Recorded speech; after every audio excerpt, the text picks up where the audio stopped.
Good morning, everyone. My name is Jack. I'm the Klutzy Outdoorsman. Thank you for clicking on this video. This will be the last part of the 2021 bow comparison video series.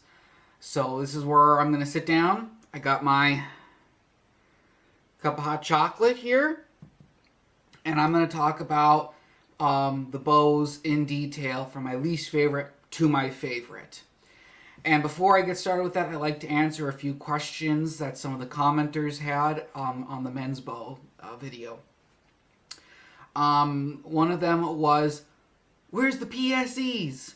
Where are the expeditions? Where are the bears?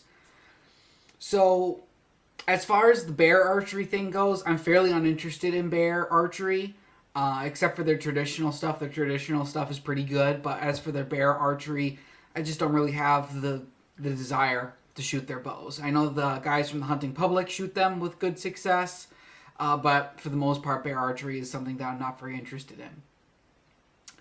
Expedition archery. At my favorite store, Archery Country, I will say, I think I have a lot of new viewers, new subscribers, so I kind of want to give them a little bit of my backstory. I used to work at Archery Country. Archery Country has 3 locations in Minnesota. They have one in Brainerd, St. Cloud, and Rogers. I worked at the Rogers location, so I'm a little bit biased. I know those guys, so that's why I go there. Expedition archery is a special order for them. It's not that they're bad bows by any means, it's just that it's a special order item for them. I know that other stores will carry them, but the store that I go to doesn't have them, and if I wanted to test one out, I'd have to buy it. And their new bows this year have a carbon, I think it's a carbon aluminum alloy, something like that, to make their bows really, really lightweight, which is really cool and innovative. But based on Expedition's track record, they make really solid bows. PSE. I would have loved to have shot the new PSE. I shot the knock-on edition. I tested that out one night, actually when Caleb got his bow. And I really liked that. That really impressed me. It was a slower bow, but everything about it I really liked. Smooth draw cycle. I like the axle-to-axle length. It was a good bow. But if you guys want me to shoot the PSE, test it out at that 26-inch draw length, be sure to sound off in the comments section. It is about an hour and a half drive for me to get to St. Cloud. That's the closest location. So don't expect me to go all hacks and hunt, testing out each individual bow, comparing each individual bow at small draw lengths. I have no time for that. I work 6 to 4, 35 days a week. I have a limited amount of time off. I have a wife and a kid. I think a lot of you get that. As far as PSE goes, as their track record goes, to me, they're a little bit shaky. Your experience might be a little bit different. When I worked at Archery Country, I had a PSE almost blow up in my face. Okay, PSE, it's precision shooting equipment. I called it the pull shoot explode. Okay, now with their newer bows that they've been coming out with, they seem to be really solid. And if you guys want me to shoot the EVL 32, I will definitely do that if you sound off in the comments. It should be a good bow, though. Oh, it's like the perfect temperature. Good stuff. So I guess we will get started with talking about my least favorite bow to my favorite bow. And I think the bottom of the tier one, the bow that I liked the least, might come as a surprise. It's actually the Mathews V327. And it might come as a surprise to maybe a few of my friends who watch my content, because I own a Mathews. I have a Mathews Vertex. In 2019, when I worked at Archery Country, I actually got a Bowtech Realm SS, and I didn't like it, and I actually got this Vertex that I have now, and it's been my favorite bow so far. So let's talk about the V327. I'm not going to go over the specs in this video. If you want to know the specs, look it up, or go watch my other video where I did everything, where I talked about the specs and all that sort of stuff. Let's talk about things that I liked about the bow first before I get to the big reason why I didn't like the bow. The first part that I really liked about it was the compactness, at least the idea of it. I live in Minnesota. I primarily hunt whitetails, which I'm sure most of you do, but I'm starting to dip my toes into hunting more out west. I've got a pronghorn hunt I'm wanting to do in October with a buddy, and there's even the idea of going to Arizona during their late archery hunt. But the compactness to me appeals to me because it's just so short and maneuverable. It just makes a lot of sense for hunting out of a tree. And then the other thing is, being it's so short and compact, it makes it really easy to pack around, strapping it to a backpack. Which, if I'm hiking, even in the swamps of Minnesota, having something that I could throw and I can pack onto my backpack also appeals to me. And that doesn't. And again, that also applies to hunting in the mountains and the prairie and things like that. As for how short and compact it is and the stability of it, I don't know. And that's the tough part about shooting 5 yards and indoor range. The acoustics, it doesn't lend itself to making the bow sound really quiet, or to get a real feel of how quiet of a bow you're shooting. Because you're shooting at a target 5 yards away, you're going to hear the thump of the arrow hitting the target more or less than you're going to hear the actual bow going off. But again, just from Matthew's track record, I own one, super quiet bows. Then the hand, you know the drill. Stability wise, that riser is just so long. Matthews claims it shoots a lot like a 30-inch axle to axle bow. That's to be determined. I really don't know. And I'm not going to buy it. I'm not going to buy it, even though I have a 26-inch draw length. I'm sure a lot of guys, you could get away with it because you have a short draw length. It all that whole string angle thing depends on how your face is shaped, how far the distance is from your eye to your jaw. There's a whole bunch of different factors. I shoot a handheld release and I anchor on my jawline, and that gives me a really big trajectory. I have an acquaintance who lives just a block away from me who bought the V327. He has a 28.5-inch draw length, and apparently he really, really likes it. And that could be for a variety of factors. He could be shooting an index style release, and he could be anchoring parallel to the corner of his mouth. That's one way to shoot a bow. It's not very, it's not a very good method if you want to shoot long range like I do. I practice out to 90 yards. Heck, even I practice out to 100 yards sometimes. And I need to have that lower anchor to get me that arcing trajectory. Which leads me to another point, string angle. This obviously is the most severe string angle out of the test just because it is so short. Now, at my shorter draw length, being that I anchor so low, I did have to tip my head down, but it wasn't as bad as I was expecting. So that's one nice thing, is that even though it is really short, the string angle isn't too terrible. But it's definitely not like even the V331. And that's one of the bigger reasons why I wouldn't buy it, is because it just doesn't stack up in comparison to the V331. And I'll talk about the V331 in a little bit. Grip, as far as the grip goes on the 27, I love the Matthews grips. It's one of my favorites. Some people despise it and like to go with a Ultra View grip or go with the side plates. That's the cool thing. You can pick. I like the Engage grip, so I don't need to spend any extra money on it. As far as the new technologies go, the V327 versus the VXR28, they're not that different. The riser lengths are the exact same. The riser geometry is basically the same. The biggest difference is a smaller vibration dampener at the lower part of the riser, whatever, and then that angled cable containment system. I think they call it the center guard cable containment system. And what they claim is that's going to allow for perfect cam timing. I know that when I worked at Archery Country, I really didn't have any issues with the cam timing.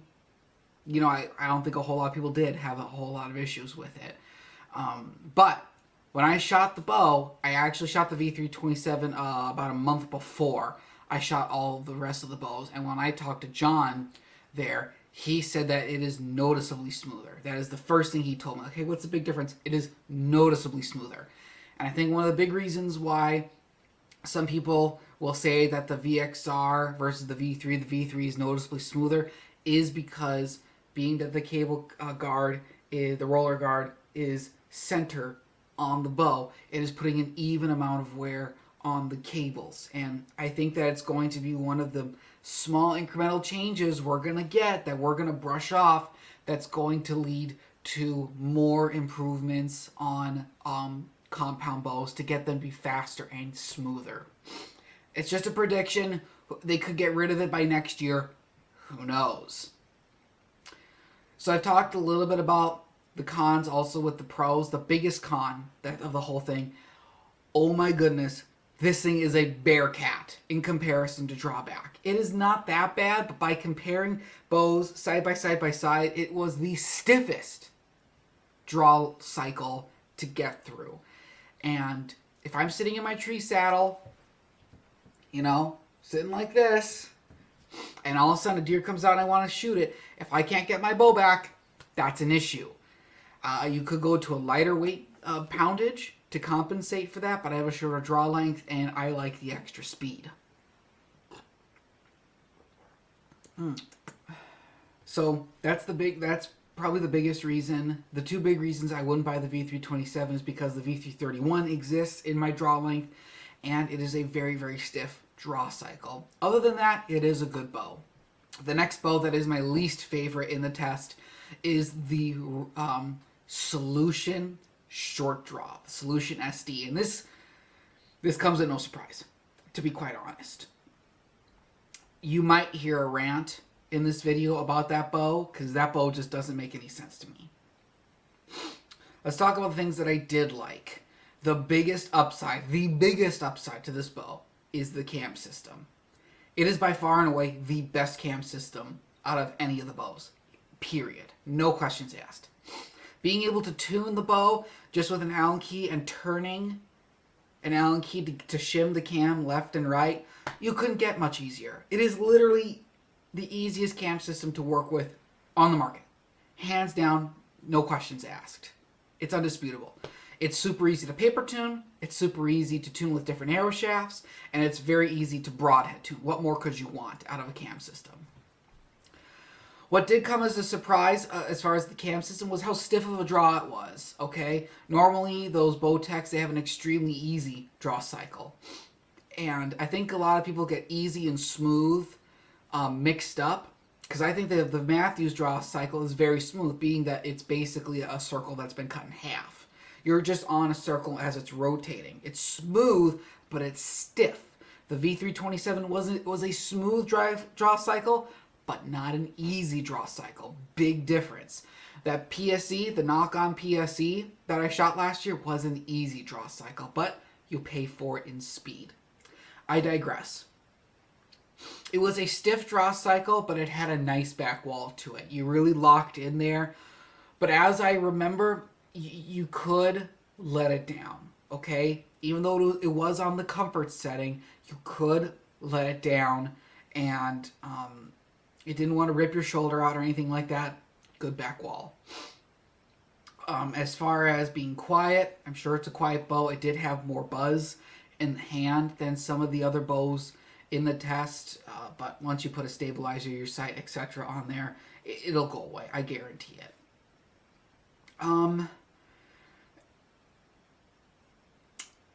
Basically, that's it. That's all I really like about the bow in comparison to all the rest of them. You know, that's basically it. Nothing else about that bow really appeals to me. There was more things appealing to me than the V327 than there are the Solution SD. The only real reason I would go with the Solution, the Solution SD versus the V327 is the draw cycle is better. But that's where basically it stops from there. Let's get into the specs on why this bow just doesn't make a lick of sense to me. And I might also talk about why the people at Bowtech don't make any sense to me. You come out with a Solution short draw, but don't come out with a Solution long draw. It baffles my mind. It doesn't make a lick of sense. I read the comments. I was one of the commenters. I read the comments when they came out with the Solution short draw. People were saying, oh man, I hope there's a Solution long draw. I got 32-inch draw length. I'm waiting for that deadlock cam system to come out with a longer draw length. That is what people have been asking for. They dropped the ball. They dropped the ball on that one. And I think they dropped the ball on the Solution SD. The bow doesn't make any sense to me. If I had the creative ability, if I was one of the engineers at Bowtech, and they said, Jack, you can make a bow for you. You can make a bow for shorties like you with T-Rex arms. You can build a bow the way you want it. And I don't think they did a very good job with it. Let's talk about the specs. 30 inches axle to axle. That is fine. You know, it's a good medium. For short draw length archers, that is a good medium. I like a bow with a 30 to 32 inch axle to axle length. 30 is perfect. Okay, I got no problems with that. Peak poundages of 50, 60, and 70 pounds. That's kind of industry standard. Okay, now a lot of companies are also adding a 65 pound option. Now that I think about it, every bow manufacturer other than Bowtech has a 65 pound option. And a lot of bows are also coming out with 75 and 80 pound options. Why Bowtech doesn't have one is up for debate on why they don't. A lot of companies that don't have them, like I'll pick on Bowtech and Elite, both of them don't have a 75 or 80 pound option. It's because they're saying you don't need it. If a guy wants an 80 pound bow, he's not going to pick a Bowtech. If a guy wants a 75 pound bow, he's not going to pick an Elite. He's going to go for a Matthews, a Hoyt, a Prime. That's just the way it is. If you like 70 pounds like I do, it's not a big deal. But I think one of the reasons they don't offer it is because their bows would explode. It's been in their track record that they don't have it because their limbs used to go and break apart. They might have fixed it going, we're not even going to offer those heavier poundages. We're going to play it safe. Cool. I don't want people getting hurt.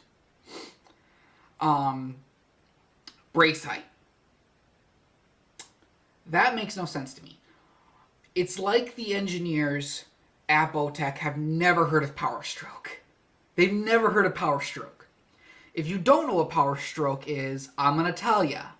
Your power stroke is the distance of your bow, your draw length, from rest to when it's at full draw. Okay? If you've got a guy with a 30-inch draw length shooting a bow with a 7-inch brace height, his power stroke is going to be 30 minus 7. Okay? That's going to be a 23-inch power stroke. You get a guy like me with a 26-inch draw length with a bow with a 7-inch brace height. That is going to give me a power stroke of 19 inches. Okay? If you get a guy like me with a 26-inch draw length shooting a 5-inch brace height, 2 inches, 21 inches of power stroke. Even if the bow is all the way at a really short brace height. It's a really short brace height, 5 inches. My power stroke is still going to be less than the guy with a 30-inch draw length. Now, I can get the argument that, well, since you have a short draw length, you're getting the maximum amount of forgiveness. The problem with that is that I'm already getting a lot of forgiveness out of the bow. I'm already getting a lot of forgiveness at my shorter draw length, no matter what the brace height is. The arrow is going to be fundamentally not on the string for as long as a period of time as guys with longer draw length. It's simple math. It's simple math, and it's one of the few benefits we have as a short draw length archer, that we are getting the added forgiveness of simply not having the arrow on the string as long as some other archers. That's just the way it is. And to me, forgiveness is important, but speed is also when it comes to guys with shorter drawings. We will never be able to compete for speed with guys like Levi Morgan, John Dudley, etc. because their power stroke is way more than us shorties are. It's just a simple fact. And to me, how come you can't get the benefits of a shorter draw length with a shorter brace height but still get the same forgiveness? The one thing I would change about this bow that would definitely elevate it to a higher position, in my opinion, is taking that brace height from 7 inches at least down to 6 inches. Okay? I shoot that Matthews just fine, has a 6-inch brace height. Most of the bows in this test had a 6 to a... Let me see. 6 to... I think the Hoyt has 6 and an 1/8 inch brace height. Everything else is about a 6-inch brace height across the board. Thereabouts. And to me, it doesn't make a whole lot of sense. Yes, it wasn't that much further off from the other bows. Like, it was maybe, I think, 3 to 4 feet per second off from the Prime. But if I was to buy one of these bows, I would want to vote with my dollars. And I do not like what Bowtech did with this bow. I do not like what they did with this bow. And if I'm going to vote with my dollars, I'm going to vote on something else. Okay? Nothing about that Bowtech makes sense to me. It's got a decent draw cycle, the best cam system in the business, on the market, but it falls short, in my opinion, for short draw length archers. If I was a whitetail specific guy, if that's all I did, I would probably like it more. But I shoot long range. I like shooting at 3D courses that challenge me, and that extra speed, it just helps me out so much. It really does. And in a hunting situation, it also does too. Now, will 2 to 4 feet per second make that big of a difference? Probably not. But it does mean I can push a heavier arrow faster, which is important to me. And what I really think is the real nail in the coffin is how lazy Bowtech is. They literally took the Iwasaki bow, which is probably the best women's bow on the market, and they literally copy-pasted it. They're the exact same bow. And what really ticks my wife and I off is that they give less color options for women. You have one of the best women's bow on the market and you don't give the full plethora of colors. Are you kidding me? Well, just go get the Solution Short Draw. They're lazy. Bowtech is lazy. Why wouldn't you have the Iwasaki bow in all the colors? Or why even offer the Iwasaki bow? Why even offer the Solution Short Draw?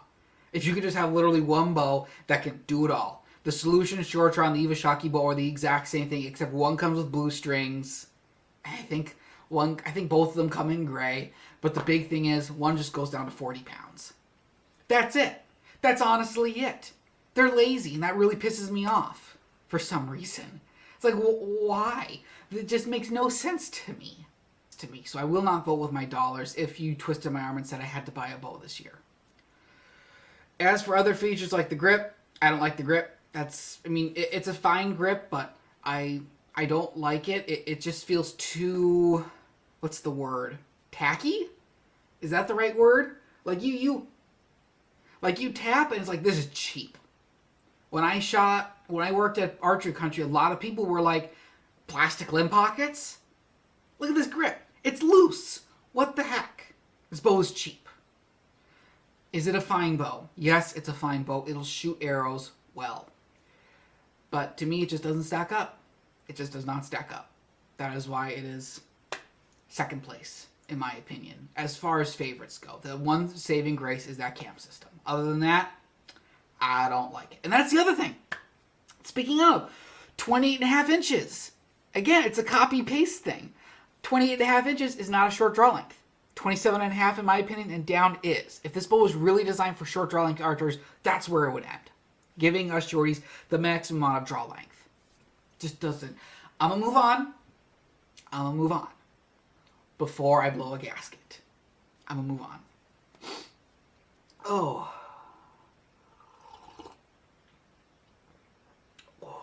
Hot chocolate makes things better. Okay, so now let's talk about my next least favorite bow, and the rest of these are all fine and serviceable bows. The other two, it's like I would not buy them. If you twisted my arm, I would not buy them. I'd buy one of these 4 bows. And at the next one is going to be the Elite. So let's talk about some things that I liked about the Elite. Numero uno, it comes with a lot of nice perks. The cam system on it is really nice. Okay, it's a really nice cam system. And it has a ton of adjustment. It goes down to, I think, 24 inches or something like that, up to like 30 and a half in quarter-inch increments. That's nice in my opinion for micro-adjusting your draw length. You don't need different D-loop sizes to get your draw length just perfect because you have quarter-inch increments.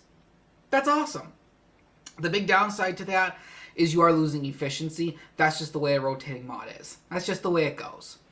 You can choose between cable stop and limb stop, which I think is awesome. Gives the consumer their choice on whether they want the limb stop or the cable stop. You got SEC technology, which is nice. You can basically tune for any arrow. It comes with winner choice strings, which is also awesome, aftermarket strings.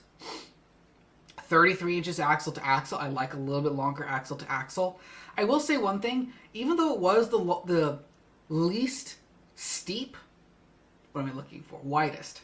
Even though it was the widest string angle out of the bunch, I felt like my draw was a little bit long.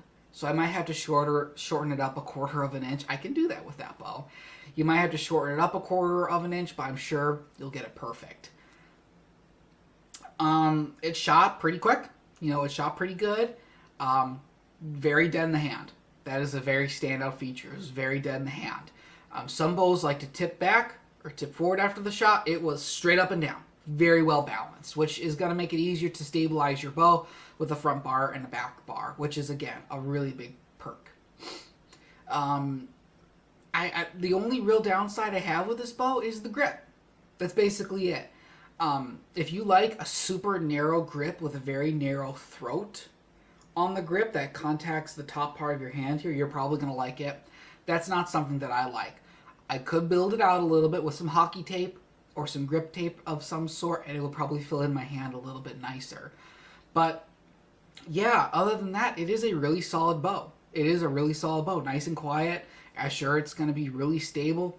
It was quick. My biggest thing that I didn't like was simply the grip. So yeah, Elite, I think you guys did a great job. So moving on to the top 3.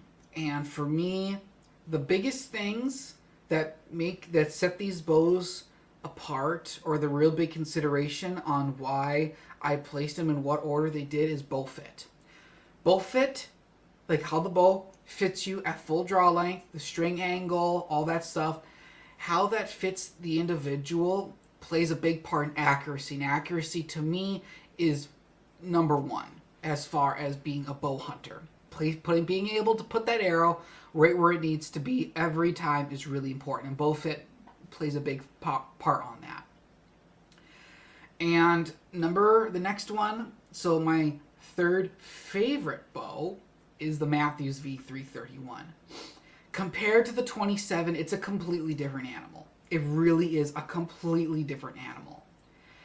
And there's no reason for me to go out and buy a V327. Honestly, compared to the 31. It has a nicer string angle, a smoother draw cycle, and it has a longer riser, which I know is going to be more stable at full draw. There's no reason for me to get the V327, and it is still a compact bow. It looks really long because it has the same riser length as a 34 inch axle to axle. So I know it's going to be a stable shooting bow, compact. Why isn't it higher on the list? I'll tell you why.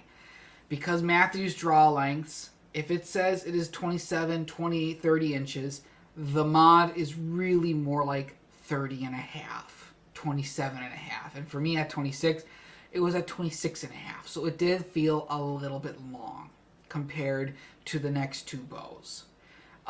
Everything else about the bow is stellar.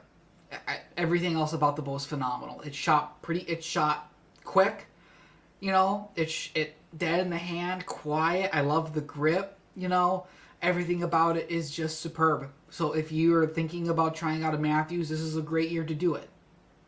So yeah, that's really it. Good job, Mathews. I think you guys have a real winner.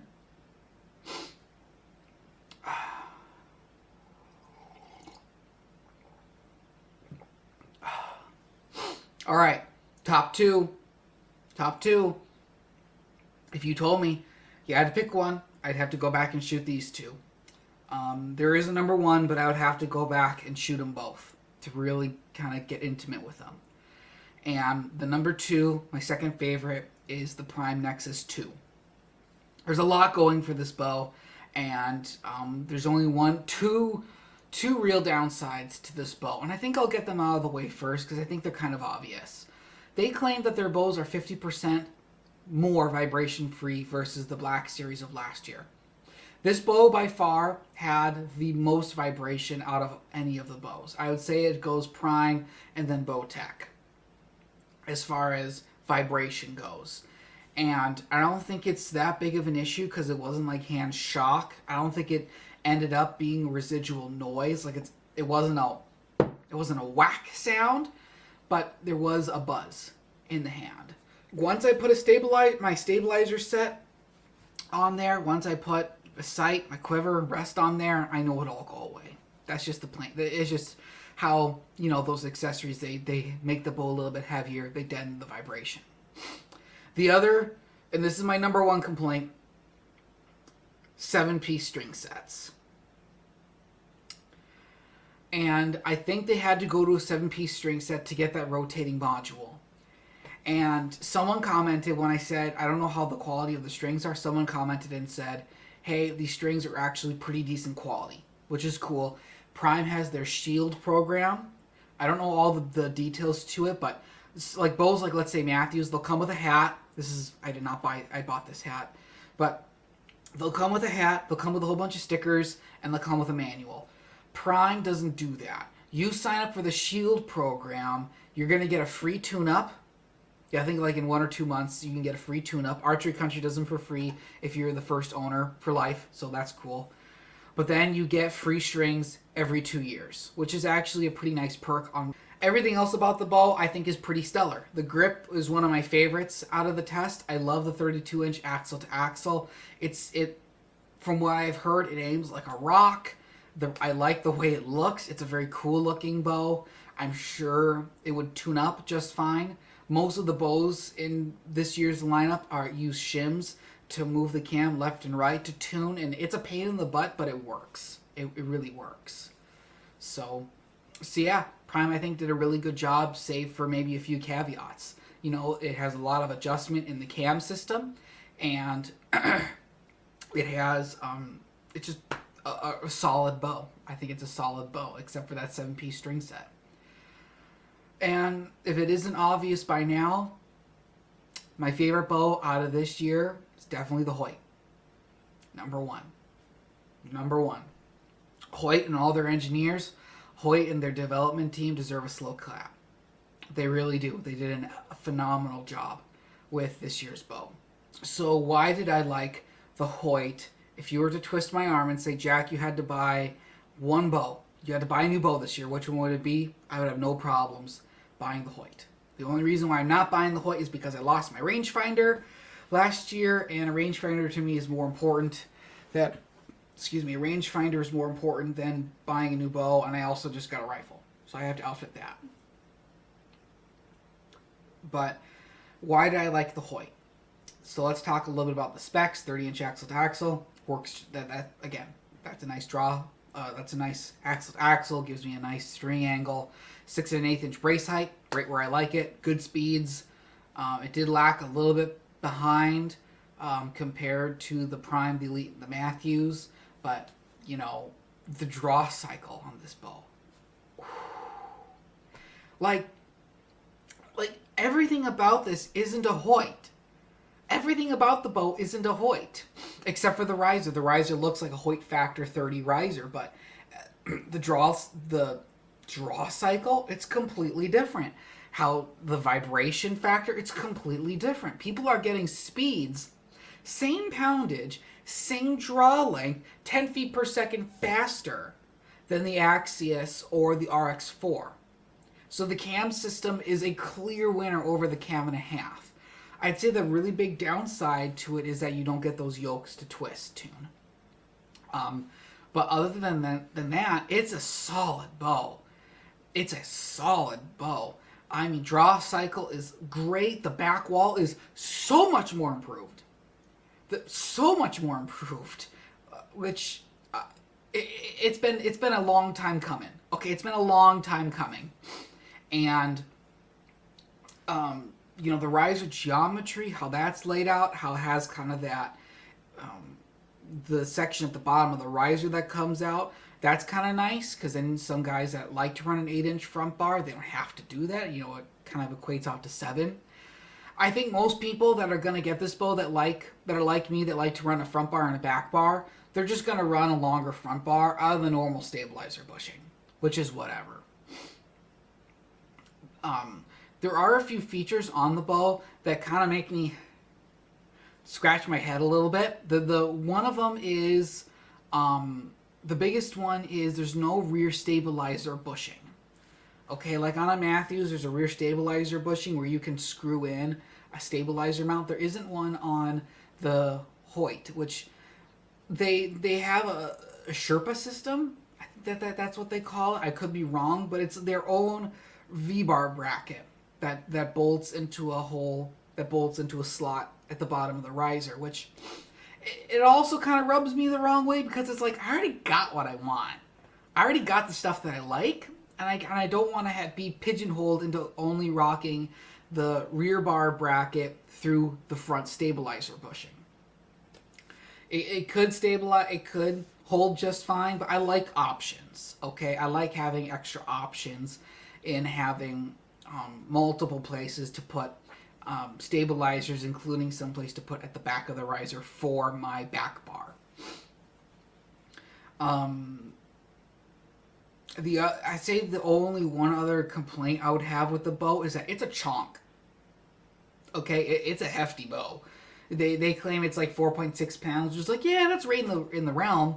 I watched plenty of reviews on YouTube where they put it on a scale. It's like, yeah, this is a 5-pound bow. This is a 5-pound bow. And it's like, man, once you throw on your sight, your rest, stabilizers, quiver, that's going to be a heavy bow.